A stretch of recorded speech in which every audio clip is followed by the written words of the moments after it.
Welcome back to another episode of with yours truly, Miss Rivera from My Autism Life. Just to give you a little bit of background information about me, just in case this is your first time watching one of my videos. I am a special education teacher licensed both in Florida and in Michigan. I have my endorsement in autism spectrum disorder. Been teaching for over a decade in various positions, as well as a mom of a child with autism. So I'm also an advocate for not only my kids, but for other parents as well, in and out of the classroom. So in this episode, we are going to talk about navigating through an IEP. These are a lot of questions that I get from parents. I don't know what to expect in an IEP meeting. I don't know how to advocate my needs. I don't know what I should do at an IEP meeting. So we're going to kind of go through that today. Here's the agenda. So we're going to talk about steps in terms of like initial IEP. So my child has a diagnosis. I'm not sure what to do, moving forward, how to prep for an IEP meeting, whether it's initial IEP or it's, your annual IEP meeting, when to use an advocate, and then post IEP review. Before I forget, I really would appreciate your support if you can like and subscribe to my channel. If you like this video, subscribe to my channel. I truly would appreciate it. Your support means the world to me. All right, so starting an initial IEP. So first and foremost, parents, breathe in and breathe out. Your child has a diagnosis. I know that it's hard. I've been there. You're in an initial state of shock. But once you breathe in and breathe out, and you go through that initial phase of shock, it's time to go on go mode. I can't tell you countless times where I've been I had a self-contained autism unit, and parents would come in and say, I felt really bad for my child. So I didn't do anything because I just felt bad for them. And that's the worst thing you can do. So the right thing to do is take a deep breath in and out. And then how do we provide the services that your child needs? So, when your child is diagnosed or you expect a diagnosis, first and foremost, talk to your pediatrician, have them send you a referral out to a psychologist or neurologist to determine what what's going on with your child. And so, let's say that it comes back that your child is on the spectrum, then you can contact the local child find. So the goal of child finds, regardless of what state you're in, is to provide services. The goal is to provide services as soon as possible, but the goal of a child find locates children who are potentially eligible for services under the Individuals with Disability Act and link them with the needed services. And so that could be in a range of things, but initially, Child Find can provide you the services either through hearing, vision, speech, developmental screening. So once you get that initial diagnosis, my child has autism, you contact Child Find. Child Find will bring you in the office, and then they will conduct a developmental screening from there. They will provide you the results and tell you where your child is compared to the norm, in quotation marks, and tell you what areas your child may or may not have a deficit in.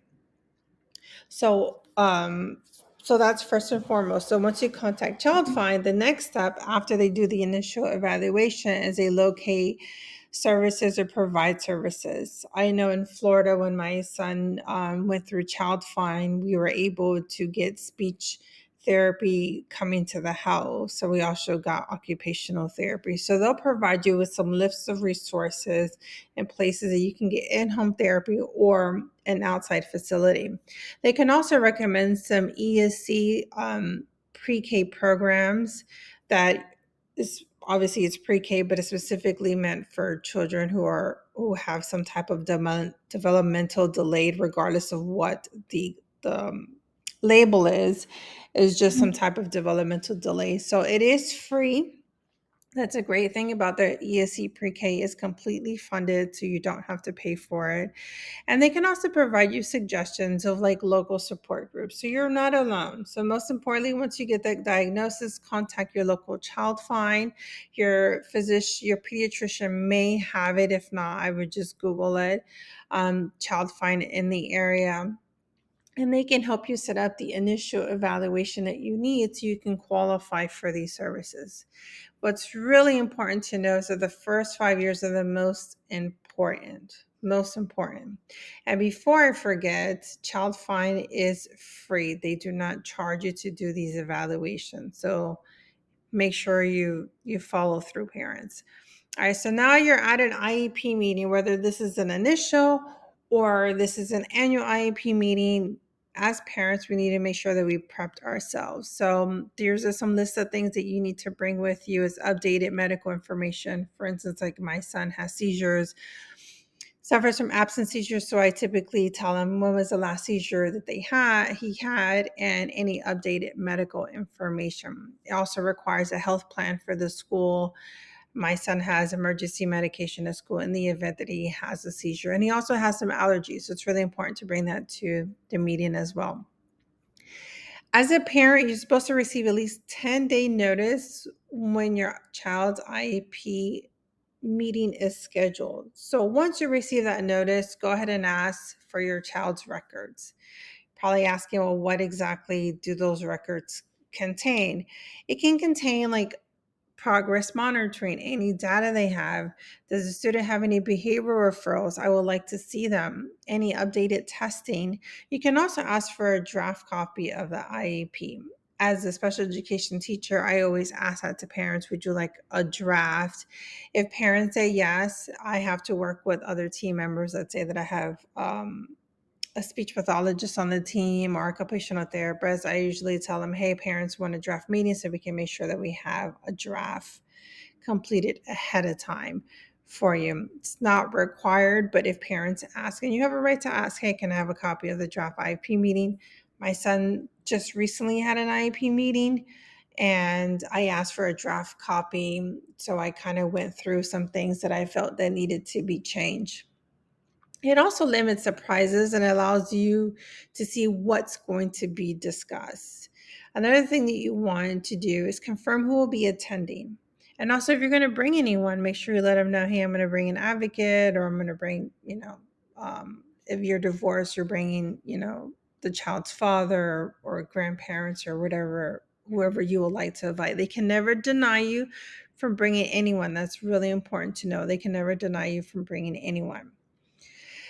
Um, Bring your own agenda and inform the school if you're going to bring anyone. So I created a simple parent agenda meeting checklist that you can download down in the comments, and you can make your print it, it's a PDF, and then you can make your notes on it. So what here is a student name. So this kind of helps with the flow for you as a parent, what to expect at a meeting.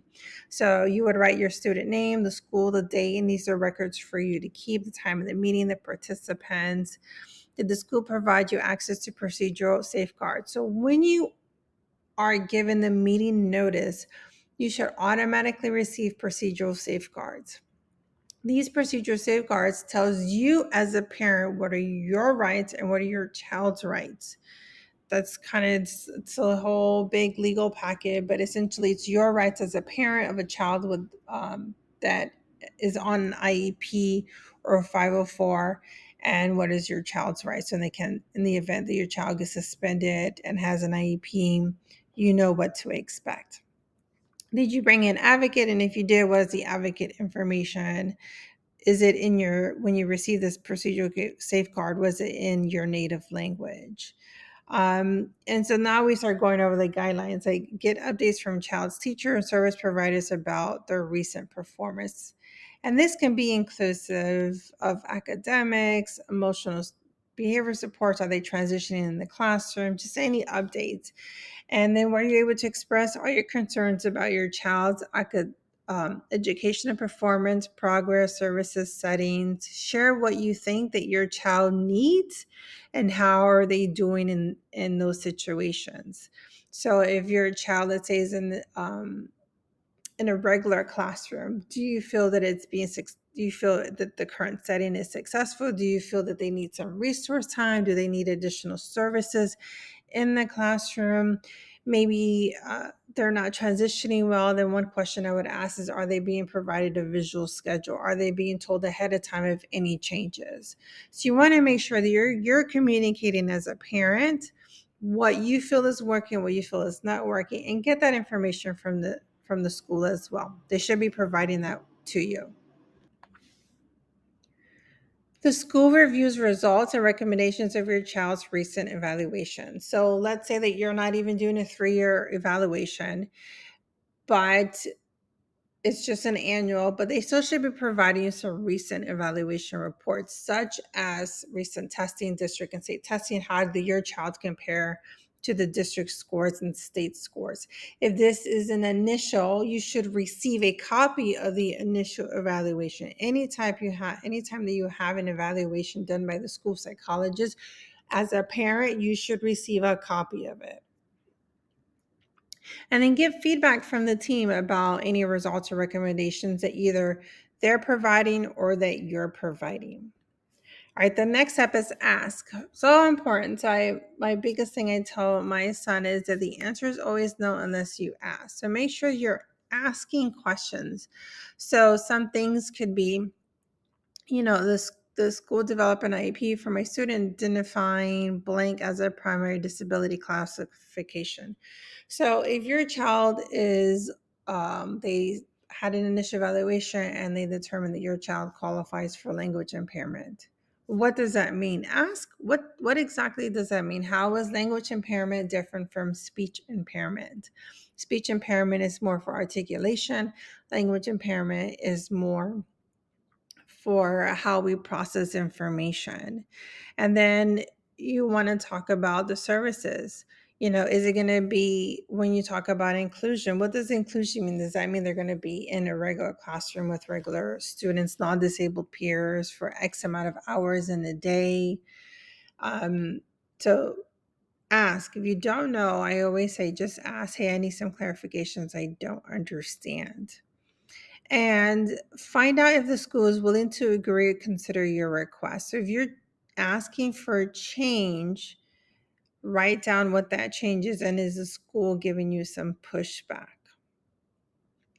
And if there's any changes made to the IEP, a prior written notice goes along with the IEP. So such as they're reducing the amount of time my son receives support in writing from 60 minutes weekly to 30 minutes weekly because the student no longer needs it based on the data.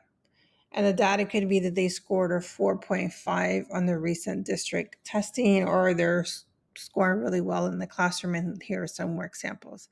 So the prior written notice should always say what the initial service was or placement, what's changing, and why it's changing. Okay, so what is currently being provided, what is it changing to, and why is it changing? Okay, at the end of the meeting, you should get a copy of the prior written notice along with any evaluation reports and a copy of the IEP. And so one thing you want to ask yourself is when to bring an advocate. So I've haven't had a need to bring an advocate because I'm a special education teacher, so I know my way to navigate. I know how to navigate through an IEP and asking for some questions, asking the right questions, I should say, and asking some probing questions so I can get exactly what I need for my son. So when to bring an advocate, there could be several reasons. Maybe your child has an IEP, but you feel the services are not right. Perhaps your child has an IEP, but it's not working, or the school is telling you that your child isn't eligible for a special education program and you don't understand why. Ultimately, at the end of the day, an advocate is here to help you empower yourself and empower your child by creating a strategy that will work for the school and for your child. And they also are usually familiar with your child's rights under federal, state, local regulations. They can identify ways in terms of explaining available services and programs and accommodations to you that are feasible for the school to provide. So sometimes, it can be overwhelming. And so bringing an advocate can help alleviate some of that. I've had where some parents were not really happy with their current advocate because they felt their advocate was too aggressive. I feel communication is always the most important thing. I almost hired an advocate, but I felt she was a bit too aggressive. And so I told her that her and my goals for my son just were not aligned. So it was just best that we just, part ways. And so that's really the most important thing. You have to be comfortable with the person that you hired. And then post meeting expectations, make sure that you receive a copy of your signed IEP. You receive a copy of any prior written notice, and you receive a copy of any evaluation reports. Confirm when the changes will occur. So before you sign anything, make sure that the changes that was discussed during the meeting is highlighted on the report. Any prior written notice that you discuss is written on the report. If you don't understand any verbiage, please make sure you ask. And so I hope that you walked away from this a little better prepared in terms of navigating through an IEP meeting. So as always, thank you so much. Thanks for watching, and I'll see you next time.